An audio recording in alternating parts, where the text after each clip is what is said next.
Ladies and gentlemen, the goal in your life is not to figure out how to be comfortable in your mental prisons, but to realize that you have the keys to set yourself free.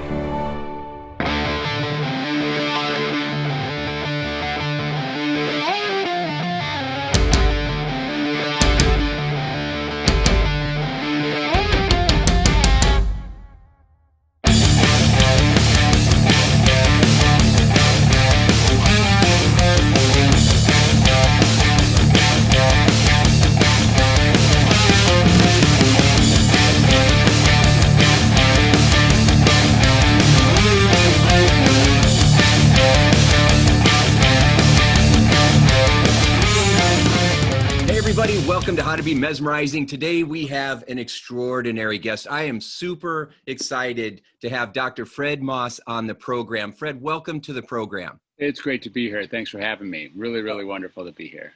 Oh, thank you. I'm so excited for our conversation today because I've spent 30 years in the field of psychology and helping people make breakthroughs. And now I get to meet one of the groundbreaking psychiatrists in the world who is really changing the conversation around mental illness and how we take care of people. He calls himself the non-diagnosing psychiatrist, and I love it. So, Fred, let's jump right in. Sure. So what caused you to go through your formal training and then all of a sudden decide that you want to break away from the DSM-4 and from the diagnoses and just all the classic stuff that psychiatrists are trained to do? What made you want to change the conversation? That's a great conversation. You know, it's a great question. I think it goes back to this, Tim. It's like I never really was in the first place. And what it really comes down to is in 1980, I was at the University of Michigan. College wasn't working for me. I was just like, I tried again, and I went back and was like, you know what, this really doesn't work. So I came home. I told my mom, I'm not doing this college thing, and I'm not going back to university. That's it. And she said, well, you got to get a job then. I'm like, Mom. Now, Mom said need you to work. I'm like, Mom, I really just want to get in my car and drive around and find out what my life is about. Well, in order to get a car, Fred, you probably should get a job. So, she hooked me up with getting an application for a civil service job. There were two jobs, as I recall. One was in the unemployment office and one was in the child care worker business. And so the one with child care workers started sooner. There was 3 weeks of orientation where they were going to pay me 13 something per hour, which was big money. In my mind, I'm like $13 an hour, 40 hours a week, 3 weeks. That should be enough to get myself a car and get started. Well, as luck would have it, after 3 weeks of orientation, my friend Paul convinced me to go actually not quit right then and to go out onto the floors. And I went out on the floors, and then over the next few years, really, little by little, I became a little bit more attuned to what it is that I find to be at the source of all healing. And that is really communication, connection, really listening and really being with others, promoting self-expression. This is what I found was working with my 12 to 14-year-old young boys. And, I was a child care worker on the afternoon shift. I loved the job. And the thing I didn't love was how the psychiatrists were treating the kids. I didn't like that at all. And we would call them when our kids were agitated, and they would come and brief conversation and then just medicate, or they would write orders, and then the nurses would medicate.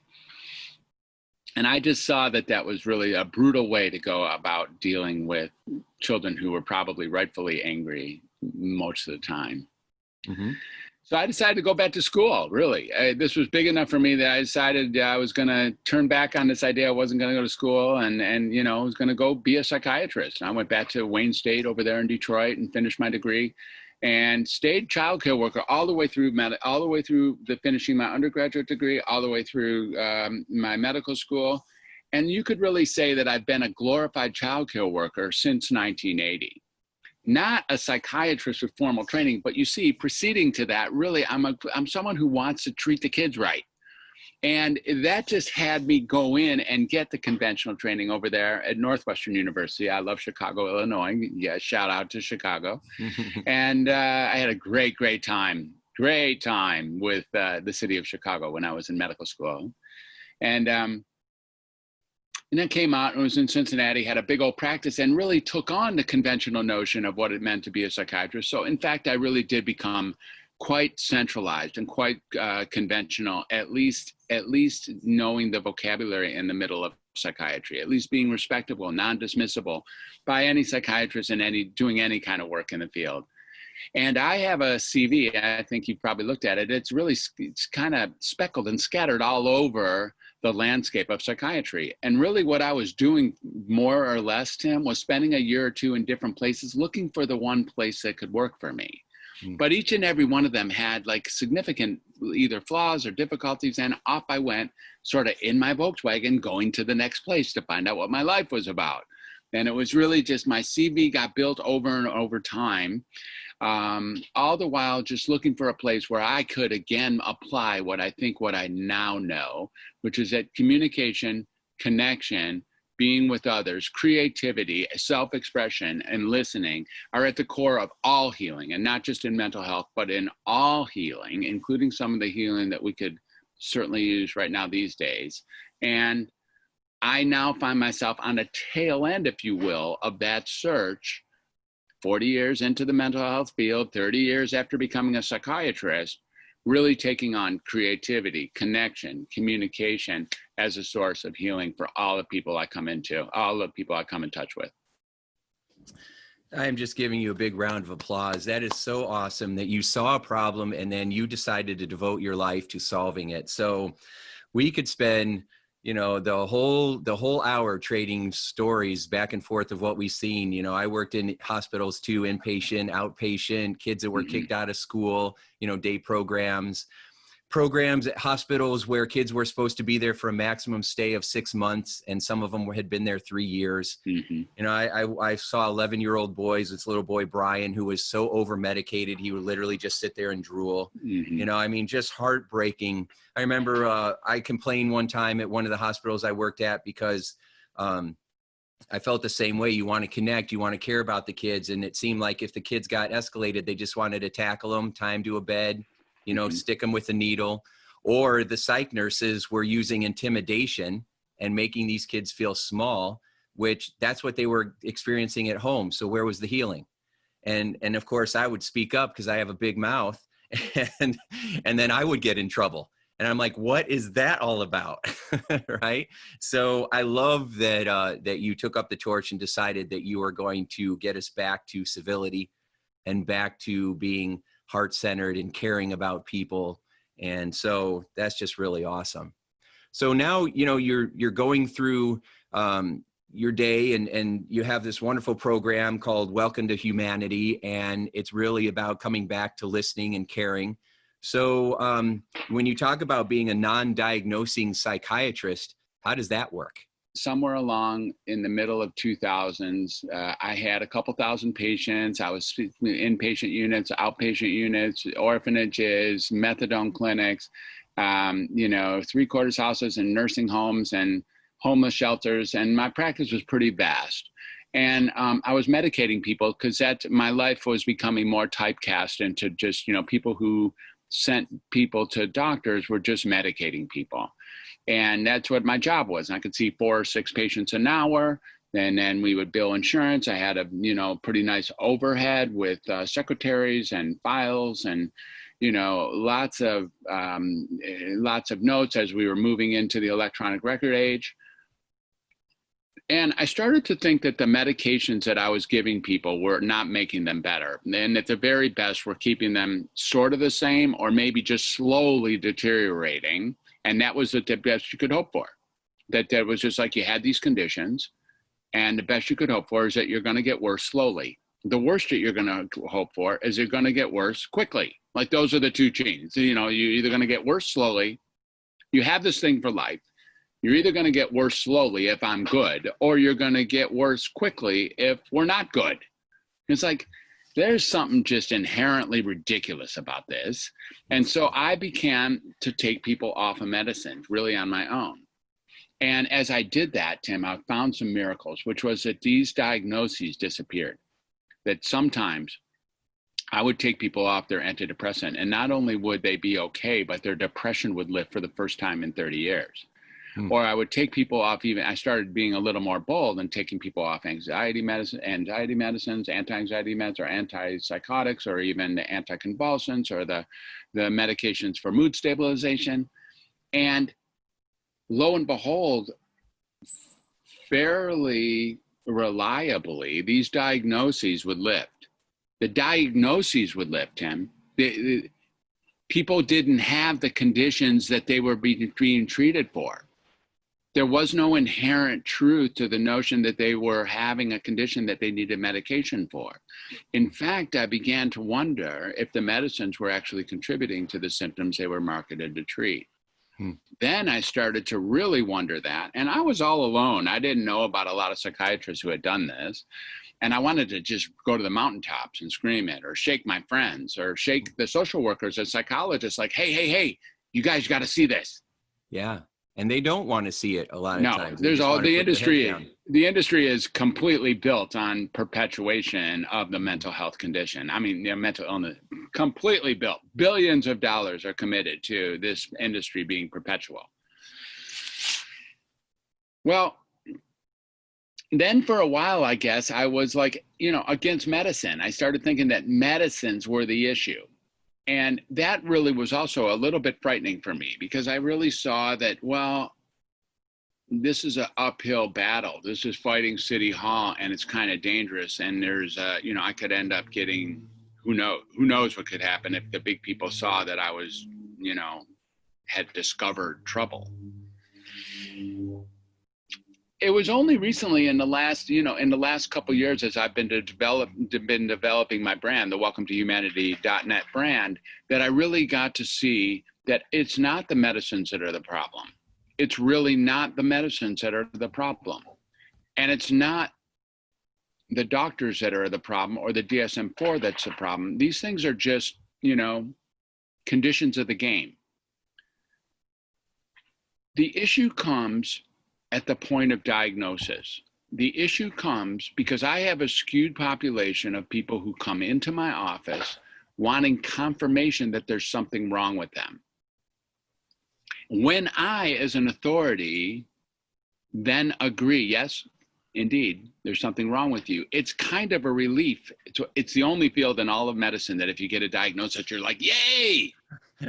Now I know what's wrong with me. Exactly. I have a name for it. Exactly, right? And I'm not responsible anymore for when I'm a jerk. I'm not responsible for when I'm incapable, or when I hurt somebody, or when I don't want to get out of bed, or when I buy too many goods, or when I have too much sex, or when I can't sleep, or when I eat too much. I'm not responsible anymore. That's my condition.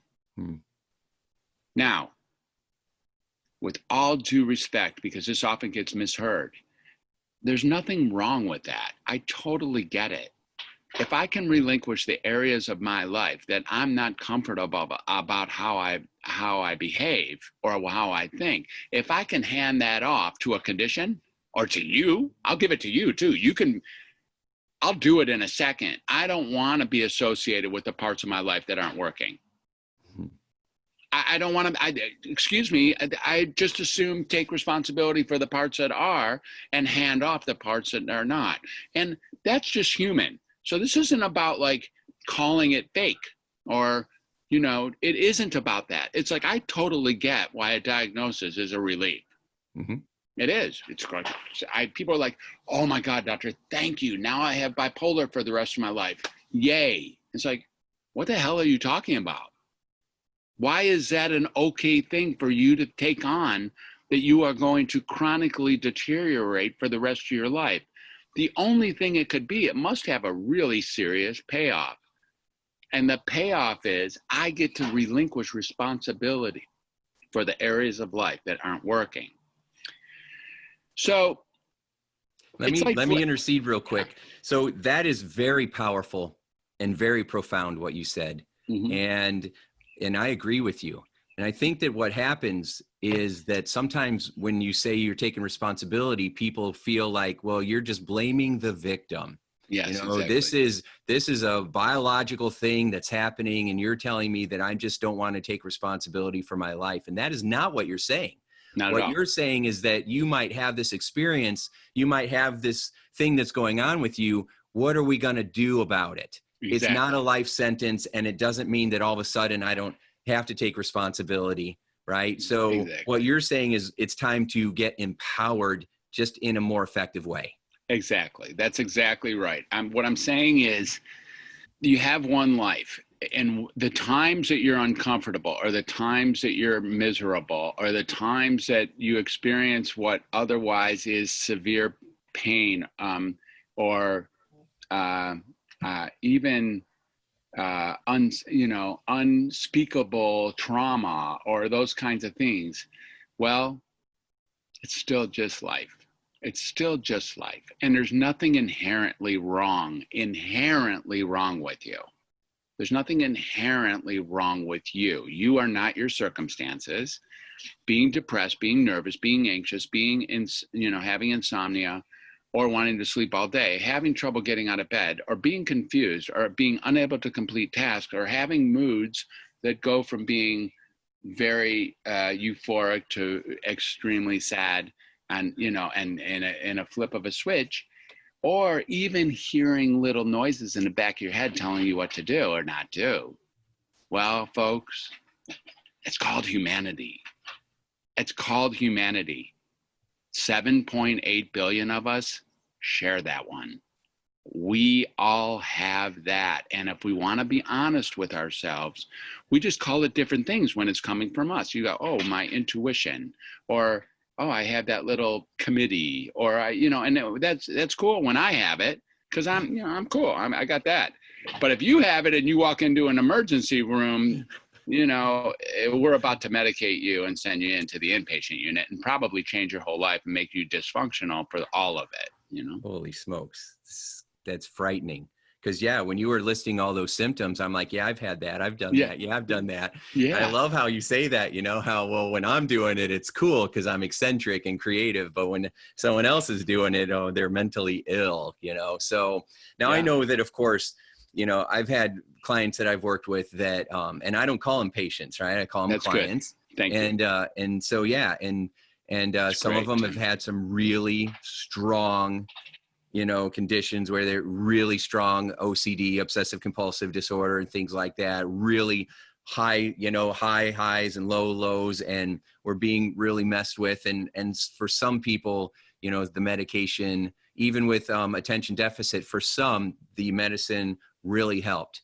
Yeah. But you still have to do the emotional work. You still have to treat the humanity inside of the human, right? And that's what you're talking about. Instead of immediately just, here's your diagnosis, here's your meds, good luck. Yeah. Well, let's look at this a little closer. So I hear what you're saying about the medicines helping. And this is what I want to point attention to something. As soon as you give any validity to OCD or ADHD or whatever you want to say, anything, now that really does open a channel. Well, I still, the reason I put my shoes at the door 5 times, the reason I wash my hands, the reason I count everything is because I have a condition called OCD, which is a really fun condition to have, by the way, in a funny way. It's an easy thing to remember. It really, it's used kind of pejoratively and jokingly in the community, like, you're a little OCD, aren't you there, Fred? It's like it's an adjective. Yeah, like it's pop culture thing now. Pop culture thing now, right?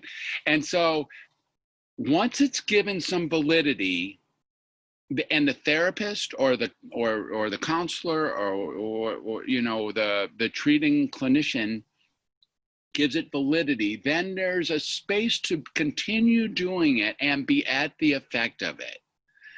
What I'm suggesting isn't that you're necessarily complicit. You're not necessarily complicit, but once you get, oh yeah, you have a condition, you have attention deficit disorder, which I get it. Well, then that creates attention deficit disorder, and because there's an agreement, right? You have the blip. Yeah. Okay, I got the blip. So we got blip-like behavior now.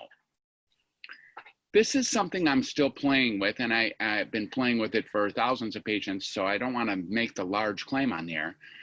But once you have the condition, it absolutely perpetuates itself silently in the background, and the medications and the treatment that are usually designed to deal with it make things better on the short run, give relief, but maybe giving relief to the symptoms that it is actually causing. So, you know, some foods, they taste really good and you're left more hungry than when you started. Yeah, like potato chips. Potato chips is a classic example. So I'm hungry. I'm going to get a bag of potato chips. Well, as I start eating, I'm actually hungrier. Yeah. My hunger gets satisfied and it gets worse at the same time. It gets satisfied and it gets worse. Now, FDA, they're in bed for a reason. The F and the D are in bed for a reason because they're the same people. So the F and the D are run by the same people. I think on Monday, Wednesday, and Friday, they do the F, food, and on Tuesday and Thursday, they do the D, drugs. And these things all work together. Now, what if the improvement you see with these medications isn't real and is really just a function of the condition that is perpetuated by taking the medicines in the first place? So it gets modestly improved, and you think, or we think, there's a condition in the background independent of the treatment. We think that. And so we're measuring, you know, modest improvement. Like you get potato chips and you're like, okay, that's cool. Can you pass the bag? I need more. I need more. And maybe these medications actually perpetuate or cause at times the actual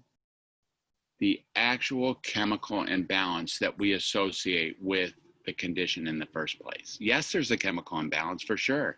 Eat those chemicals and you get a chemical imbalance for sure. Wow, that is really, really powerful. I think I'm going to have to adjust my thinking right now immediately, because you're right. I mean, as soon as you validate or speak something into existence, then all of a sudden it becomes the focus and can, you know, it becomes like a hypnotic suggestion. Exactly. Wow, it's very powerful. I'm gonna shift that immediately. You know, if I've ever used that before, because I've been guilty of saying, oh, it's a little, you know, that you got a little bit of your OCD brain going on, but we're gonna take care of it. I'm gonna show you how to channel it and use it to your advantage. Sure. It's just a trait, and it's not even a fixed way of being, Tim. It's not even something that's fixed. So whatever you have found to brush your teeth 10 times a day, or to wash your hands more, or to, you know, I've had some beautiful people who have these symptomologies that are, you know, so odd, and they're individualized and they're sort of unresolved, you know, and there are these behaviors that then get sort of cemented in to the personality by the listeners and the watchers of that person. Oh yeah, he's a hand washer, he's a hoarder, it's like, oh yeah. So then when I hoard, it's kind of cool because I now have sort of a individualized condition that I'm a hoarder. My parents and my friends and my siblings, they all expect me to be a hoarder. And it isn't a conscious decision. I'm not manipulating. I'm not manipulating, and I'm not making it up. It's a space that got open for me to be that weird or that different or that unique. And I can't say it enough, because this really does get misheard, like you said, as somehow I'm blaming the victim. Not at all. This is a human condition, fundamental human condition behaviors, is that if you open the space for me to do that, that's what I'm going to do. If you expect that from me, then you can expect that that's how I'm going to show up for you. And that's when I got, and I think this is my most advanced space, that's when I got backed up off of the medicine, backed up even off of the treatments, you see, to the idea that as soon as I agree that there is something fundamentally wrong with you, and then you agree that there's something fundamentally wrong with you, me, you know, then it's game on. Then it's game on. Then we have decided, we have agreed. Everyone knows there's something wrong with me. I now know, and now I have an authority knows, so I can go to my friend now and say, I went to the doctor. He told me there's something wrong. This is what I have. So from now on, this is what you can expect from me. And when I show up like that, you don't have to question me because I have the condition that supports the behaviors and the thoughts that I already told you I have the condition. So you can expect this from me. And maybe then the treatments, and this is really a heinous thought, by the way, so excuse for your listeners and you, is that what if these medicines actually, in fact, do physiologically cause those symptoms? So that if you weren't depressed and I gave you an antidepressant, you indeed would get clinical depression. You're blowing my mind, Fred. Thank you. You're blowing my mind. Now, let me further support your claim, okay? Because one of the big complaints people have when they're on medicine is how tired they are. Right. And when you're tired all the time, it immediately lowers your quality of life. For sure. And then, when you get off medicine and you're not that fatigued anymore, all of a sudden you would feel better naturally. And it kind of backs up, it backs up your claim that the medicine was making things worse. Yeah. Now, another piece of evidence is flip on your television at any time and watch the latest drug commercial. Mm-hmm. And you see all the happy people running around and the grandparents playing Frisbee with their grandchildren and the puppies and the flowers and the rainbows while they're telling you if you take this medicine, you'll bleed from your eyes, your head will fall off, you'll probably die. Get it today, right? And literally, they are doing a fake, a bait and switch, showing us all this beautiful stuff while they're selling us a drug and then telling us all these horrible things that could happen that are worse than the symptoms you already have. Yeah. What's so interesting, and this is where I really, again, I'm nudge you a little bit. I was right here with that type of thinking for a while. And there's, again, if there was a commercial that advertised rat poison, people wouldn't line up around the block to make sure their insurance pays for it. There's something here about not so much the drug itself causing the opposite symptoms from what it's marketed to do, although that's interesting. It's not the drug's fault. You see, if the business model is that the treatment perpetuates the symptoms that it causes, that's a pretty terrific business model. It really is. I wish I would have designed it. It's great. That's how pharmaceutical companies, you're seeing it now with the vaccines. We don't even want to go there. If they created the coronavirus, because now they can skip all the rules. Who cares about, all the regulations? We can get paid millions of dollars to make stuff that isn't even going to work and say that it's okay because we're doing it to make people better. It is just like, well, you're right. And, this is such a controversial topic that I think I'm going to veer away for now, this idea of vaccines. And implicitly, I totally agree with you, but I really want to get that it won't be the vaccines. Now, this time it could be the vaccines if it gets mandated, but the whole idea is there's a decision the user has to make. The user has to agree tacitly that there's something wrong with them such that an additional supplemental biological chemical intervention is a requirement. So it is in the agreement, not in the substance of the drug it's in.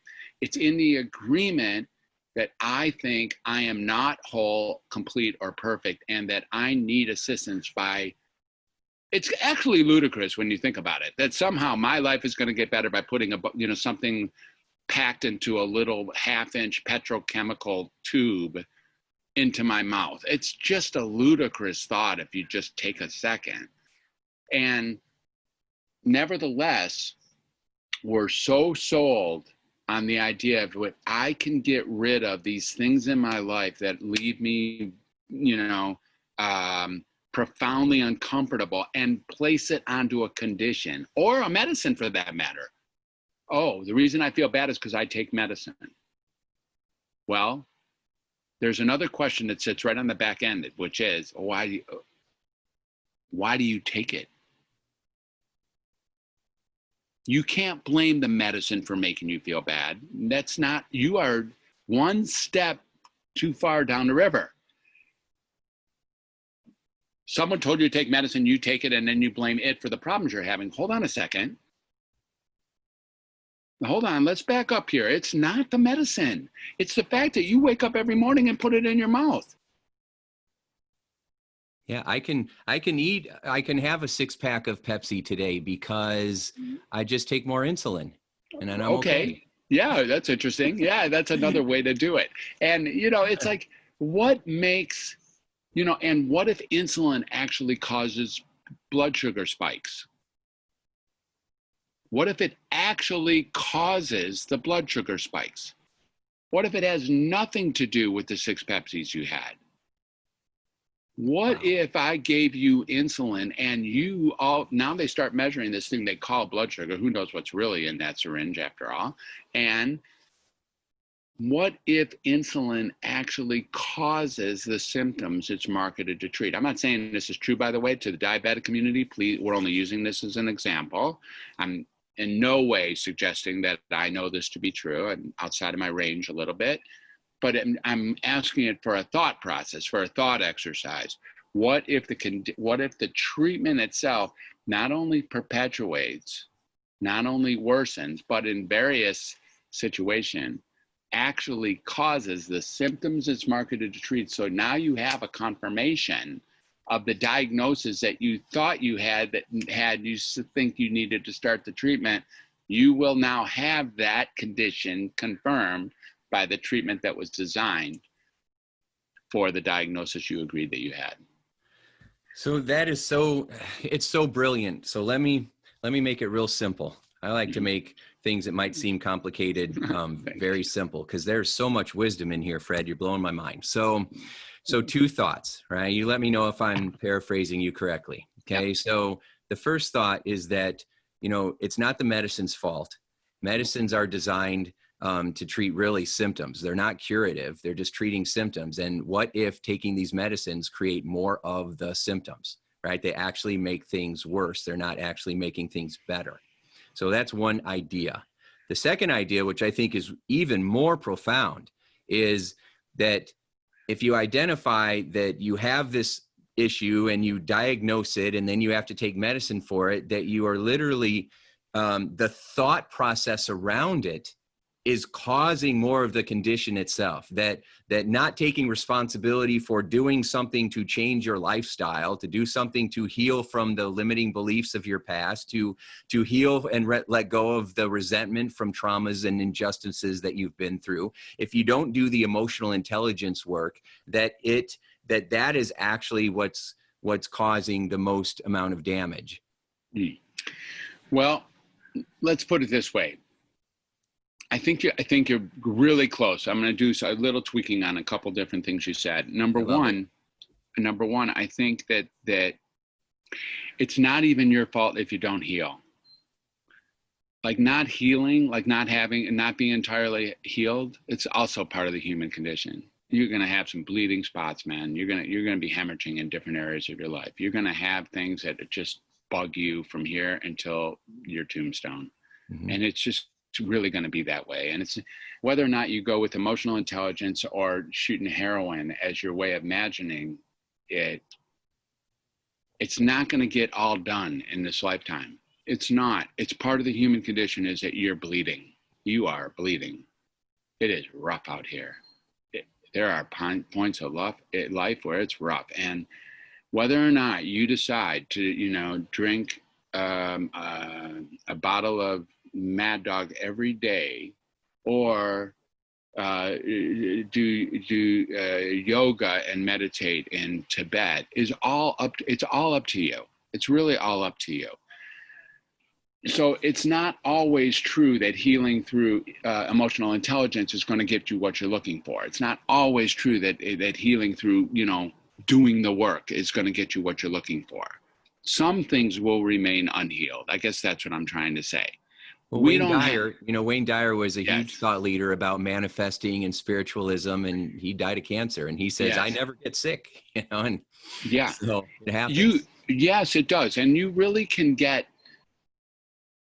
we can get really caught up that being unhealed is, or that being bogged down by our thought processes, there's something wrong with that. What if we really saw that being bogged down by your thought processes, again, you join a pretty large club of 7.8 billion people who are bogged down by their thought processes. 7.8 billion, 100%, are bogged down by their thought processes. So what's the deal in you thinking that you don't want to be anymore? Like, where did you get that it's even possible? So the other thing is, and I think this is where we're backing up, and it's on the heels of this and related, is I think you said that the medicines were designed to treat symptoms.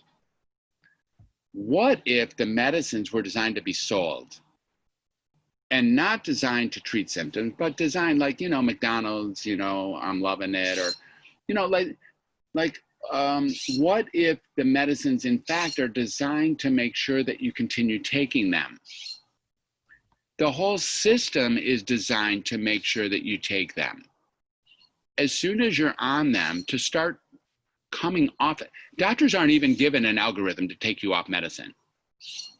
We were never trained to get an algorithm, a true algorithm, to take you off the medicines we start you on. Once you're on medicines, adding, changing, and increasing are the only choices, or subtracting. Adding, changing medicines, adding additional medicines, changing to a different medicine of a different class, or increasing or decreasing the dose is all that we know. If you're getting symptoms, we assume that's you underneath showing the symptoms, and we still have to treat it. We don't take into consideration the possibility that the medications are actually conceivably causing the symptoms they're marketed to treat. And when we do, that what again, not to blame the medicine at all. This is not the medicine's fault. We continue to agree there's something wrong with us, and it's us, and it's us, and it's us, rather than what we're ingesting. And we can start getting that if we would back up a little bit. And if we go to some of the, thought leaders in the past, some of the gurus and, Dyer and many others, including Carl Jung and many others, if we got back up into the past, we can start getting that there is an essence of humanity that we're denying. And in that essence, the essence is, as things are, you and I are whole and complete right now. This is it. This is called whole and complete. Right here, right now. No kidding. And if you have any thought that this isn't whole and complete, welcome to humanity. We all think that we're not whole and complete. But this right here is what life looks like when it's working. No kidding. This is it. There is no other it. And if we start getting that, and we start getting there's nothing wrong with us, now we start looking, if there's nothing wrong with us, then there's nothing to treat. There's no therapist I need to go to. There's no medicine I need to take. There's no counseling I need to pursue. I can do what I can to give me a life for which I'm a greater contributor. So meditating is a pretty good idea. Eating good foods is a pretty good idea. Exercising is a pretty good idea. Making, great relationships with the people around you is a good idea. Exploring and reading is a pretty good idea. Don't forget art, music, dancing, singing, drama, cooking, writing, gardening. Those are all really great ideas. Super cool ideas. Create, communicate, connect. Now, you don't have to do any of that. Life goes on if you don't do any of that. If you do those things, it does seem to enhance the quality, the objective, subjective quality of your life as you're living it. That's what thousands of years of information seems to point towards. Some days you're not going to want to do any of it. You know what? Those days are just as good. They're just as good. Because all you have is what you have, and you, my friend, as you are whole and perfect, just like you are. And life is whole and perfect. You know, helicopters or this virus or, you know, famine or genocide. It's like, how, Fred, are you really saying that's perfect? In some ways I am. These are the challenges of what it means to be. This is just what's happening. So how could it not? It's what's happening. It's what we're born into. It's what we have to deal with. So this, as it is as perfect as it gets. And when we get that, we have nothing to treat, Tim. Nothing to treat. No medicines to need to take. Wow. Wow. That's very powerful. I mean, I fully subscribe to, you know, to the belief that you were born whole, you were born perfect, you were born enough, however you show up, and everything that we're doing is just helping us to get back to realizing it. Exactly right. And I love that. You know, I feel compelled to share something very personal too, just to validate what you're saying about the medicine.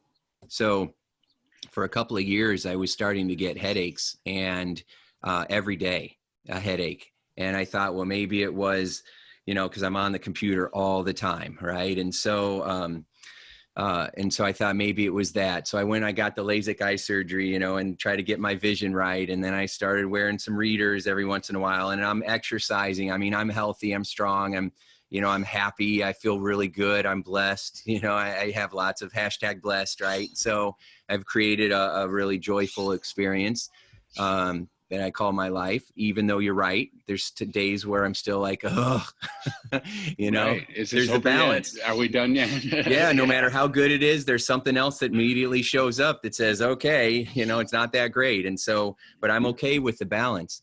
But I went to the doctor and I'm like, hey, I've done all these other things. I'm still getting these headaches. He says, take this amitriptyline, right? It's a little pill. It's, 20 milligrams. It's the lowest dose you can really give to feel anything. And I'm like, fine. I've never had to take anything. So I start taking it. I'm about a year into it. My headaches are a little bit better, still taking more Excedrin than I want to admit. And so I tried to get off of it. 20 milligrams, no big deal. Yeah. I could not function. I stopped taking it and I could not function for 2 or 3 days. It was so bad that I started taking it again. I've tried to get off it 2 or 3 other times and have not been able to. Yeah. And now all of a sudden I'm sitting here thinking I'm on this dumb little pill for the rest of my life. I don't even know if I need it, but I can't get off of it. Interesting. Yeah. So again, I want to be real careful about maligning the medicine, but you bring up such a critical point. Thanks for bringing it into this conversation, and I really appreciate your vulnerability and sensitive nature of bringing that up about yourself. That's really cool. Good job. One of the things about now with these medicines, the physiological contribution to the notion of, well, maybe the medicines are now causing your low-level headaches and also causing the relief from those. So it's conceivable that that's happening, and, that you had headaches before you started the medicines, but then the medicines took over, and, the medicines now are driving the machine, and they are both giving you the low-level headaches and the so-called treatment and you have it compared to the old way. This is better. Okay. Many of these medicines, and it's mostly physiological. I hate to think that it would be anything close to intentional. Upon discontinuation, you often get a spike of those symptoms that you took the medicine for in the first place, or associated symptoms which are even worse. And that is somehow built into the discontinuation syndrome of some of these medicines. So many people, millions of people who have just heard you say what you said on this, hopefully millions will watch, but whoever is listening, there's some people out there who know exactly what you're talking about, relate to it with their medicine that isn't amitriptyline. And what's left is, okay, doctor, I'll come off this medicine. You come off the medicine, and if the doctor and you aren't prepared for that 2 to 3 days, or sometimes 2 to 3 weeks even, or sometimes even a little longer of massive discomfort, then you're left with, I didn't like taking medicine, but coming off the medicine is worse than staying on it. And therefore, I guess I'll just deal with the fact that even though the medicine, like you took a step down, in your life quality, in many cases, not necessarily your case, but you took a step down to start taking medicine, then you got sick of the medicine, you decided to come off of it, and now to come off it appears like it's way less desirable than being on the dose that you've already had, that you've already decided you wish it would end, because you wouldn't have tried to come off of it if you didn't. So you're left staring down the barrel. Now, in the more specific cases that I've referred to earlier, if the medicines are actually causing the symptoms they're marketed to treat, so let's say your headache got worse when you came off a medicine, you would say, I still have headaches. You would blame you for your headaches, rather than the possibility that the discontinuation syndrome itself creates headaches, even for those who didn't have headaches before they started it. So in that situation, you're left with really believing that your headaches are back, rather than linking it to the discontinuation of the medicine that would have occurred even if you didn't have headaches when you started the medicine. Are you following me? Does that make some sense? It does. All right. So then it is precisely in that space where a coach can be really, really helpful, because truth is, Tim, I'm pretty positive of this. If you and I started working together here for just the next few weeks, you'd be off amitriptyline by the end of the month. We'd just take care of that. No problem. It's actually no problem. But that's because I'm here, you see. That's because the expectation of what's happening, you're concerned that it's going to be perpetual or get worse over time. You're like, man, I'm not putting up with this. I want to get back on to 20 milligrams. Well, that's one way to look at it. But if you and I are doing this together, you can go, no, Tim, this is what happens. And you hang on and, yep, I got that, man. You got that experience. And then your body actually, what an incredible machine your body is. It's the most amazing thing around. Will literally forget, like literally let it go. As the blood cells, as your whole body regenerates, your body will not remember that you ever were on amitriptyline and won't really care that you were and won't need it anymore. But for now, the receptor sites are pretty hungry for that stuff. More chips, more chips, more chips. You know, it's like maybe with me here with you, we could even get that beautiful smile on the ride and get you off your amitriptyline. And I just feel like that's where my superpower is now, is in walking people not only off of the medicine, but off of the notion that they have something that required them to take medicine in the first place. Wow.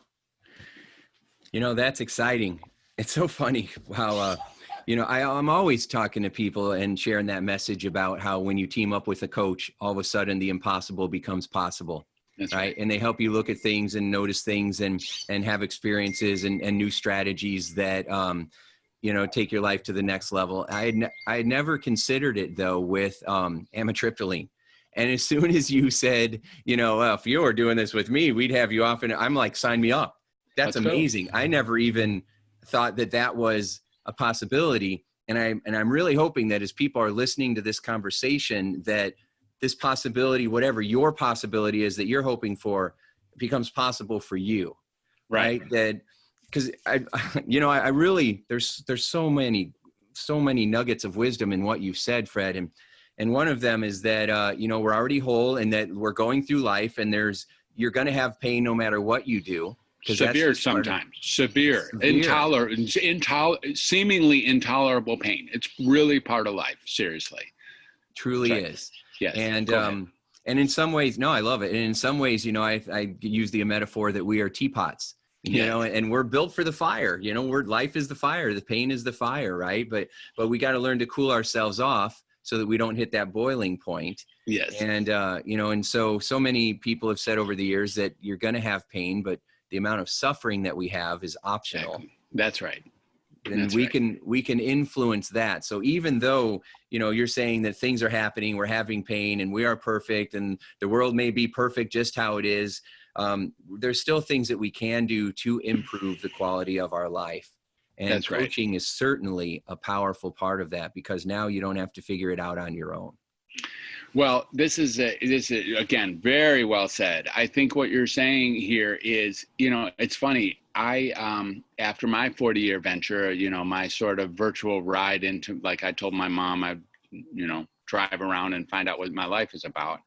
I get to come back home now with the idea of, oh, this is where I am well equipped. And there's, what's interesting is that the medicine field, the psychiatric field, it's very seductive. It's very suave. It really has so many internal, it's internally consistent. It's internally consistent. So you can stay in the field and actually get that if you just take on your role in the field of medicine or in the field of mental health or psychiatry, then really great people are sort of contributing to a really sick system.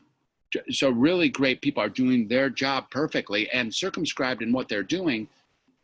They continue to be great people doing great things. But stepping back from the outside, it's an extraordinarily sick system that's ready for a massive transformation.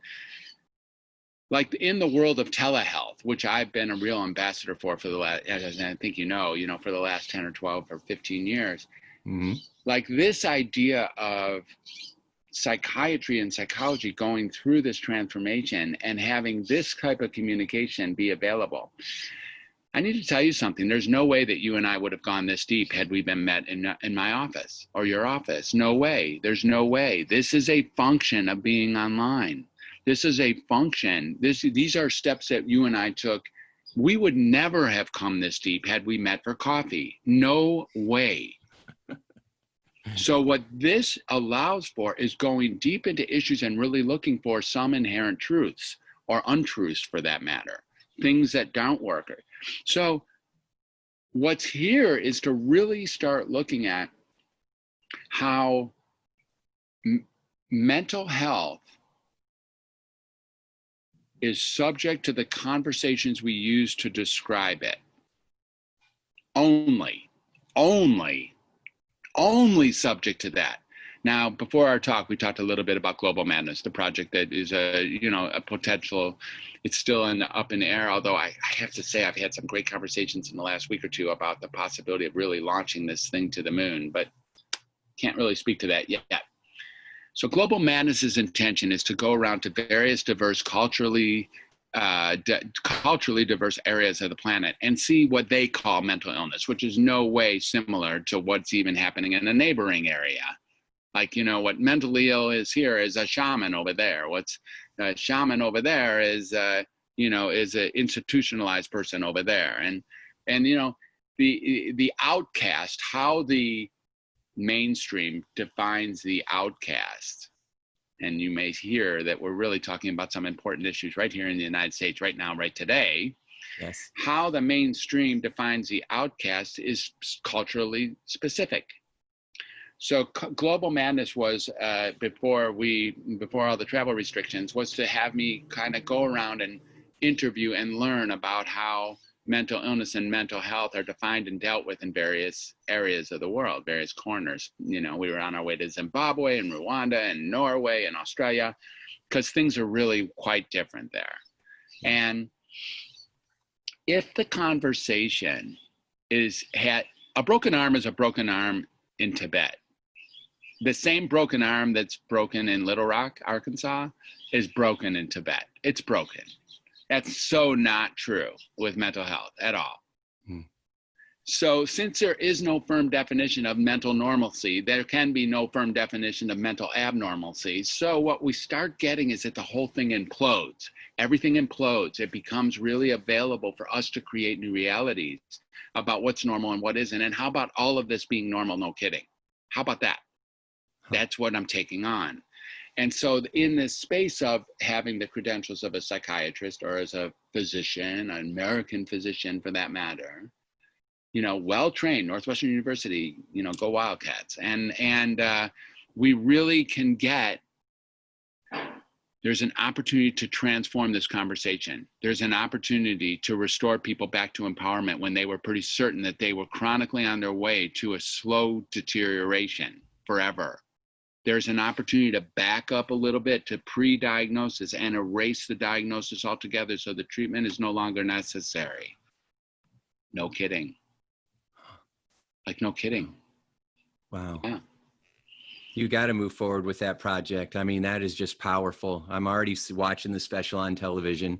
I mean, that's really, that's wow. It's really powerful.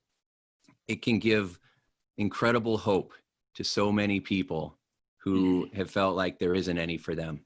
Yeah. And it can truly change the game. Yeah. So, wow. Dr. Fred Moss, everybody. Holy smokes. This has been a gripping conversation. I've loved it so much. So, Fred, how can people get more involved with what you offer? All right. So thank you. And it really has been really great conversation. And I can't wait to, our friendship as it moves forward will be a whole lot of fun, I'm quite sure. So thank you for having me on. Welcome to Humanity.net is the brand. And, you know, it's become a brand that I've fallen in love with. It's been developed over the last half a decade for the most part. And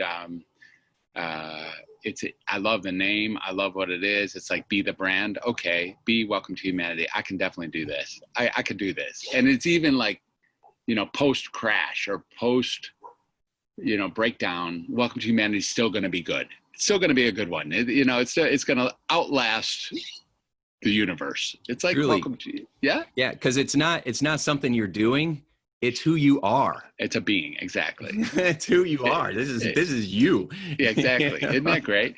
So welcome to humanity.net. Dr. Fred at welcome to humanity.net is always my email. If you, you know, there's some podcasts that I've been loading up, and I've had some just terrific podcasts in the last few months. So there's some podcasts on that site, welcome to humanity.net /podcast. We'll get you there. It's also on, you know, Spotify and Apple, on all those spaces.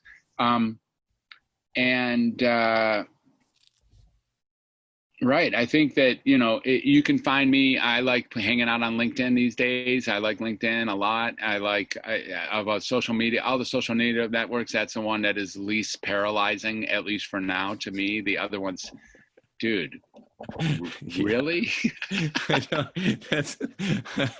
I know. Well said, dude. Yeah, it can it can be a lot. Well, I strongly recommend two things for all our everyone who's listening and then watching. The first is be a part of his podcast, because, you know, it's just absolutely amazing and really revolutionary. Truly revolutionary. And then the second part is, if you are feeling challenged, or if you're struggling and you need someone as an expert witness, or you need somebody as a coach to help you through some of the challenges that you have, I think, you know, you can only go right with one of the country's most amazing psychiatrists. I mean, really, in the world, because of how you're approaching it and how you're seeing the value of people and their humanness, and the way you make people feel special and cared for instead of sick. I mean, it's just very powerful. So I'll make sure and have all the links to all your stuff in our show notes as well. But Fred, I just want to thank you so much for what you're doing, because I think the work that you're doing is incredibly invaluable. I'm a huge fan, especially after our conversation. So I'm going to be promoting you a lot. And is there any final thought you want to leave us with? Yeah. First of all, thank you. And I think the final thought is, you know, it's funny. When people heave, you know, the sort of, you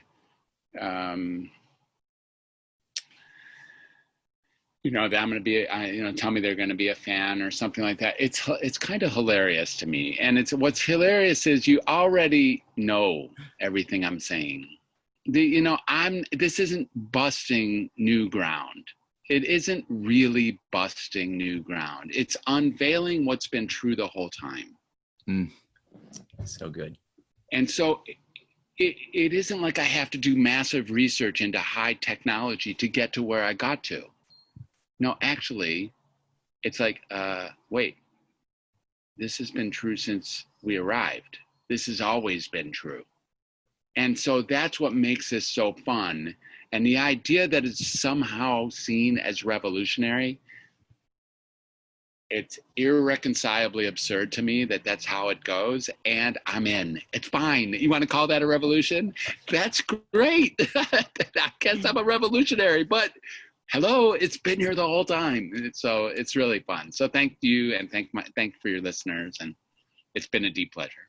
Oh, yes. Thank you. The pleasure's been all ours. I really believe that, that you're right. It's often, it's unlearning.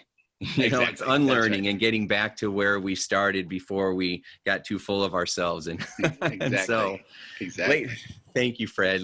My Ladies pleasure. and gentlemen, yes, Dr. Fred Moss. Oh my goodness. So you heard it here. So make sure that you check out his podcast, Welcome to Humanity. Go to welcometohumanity.net and connect with him everywhere he is, because wow, just powerful stuff. And I really hope that you take this, and if you have people in your life who are feeling down, they're feeling vulnerable, they're feeling, if they're feeling like they're struggling with mental challenges, whatever it may be, as Dr. Fred would say, they're struggling with life, just humanity in general, then allow them to hear this, because this message is very powerful. It goes way beyond a podcast interview. This is really, really powerful, life-changing information. And there's so many people that need to hear what Dr. Fred has to say. So thanks so much for listening. Thanks so much for watching, and take what you've learned and use it to make your life mesmerizing. We'll talk to you soon, everybody. Bye-bye. All right. Bye. Thank you. Hey, would you like more free tips on how to be a mesmerizing leader? Then check out mesmerizingleadership.com, and also hang out with me on Facebook, facebook.com/Tim Shurr. Thanks so much, and make your day a sure success. Hey, it's Tim Shurr. Would you like to learn my best secrets for how to be mesmerizing? Then head over to www.survivingtothriving.me. That's www.survivingtothriving.me. I'll see you there.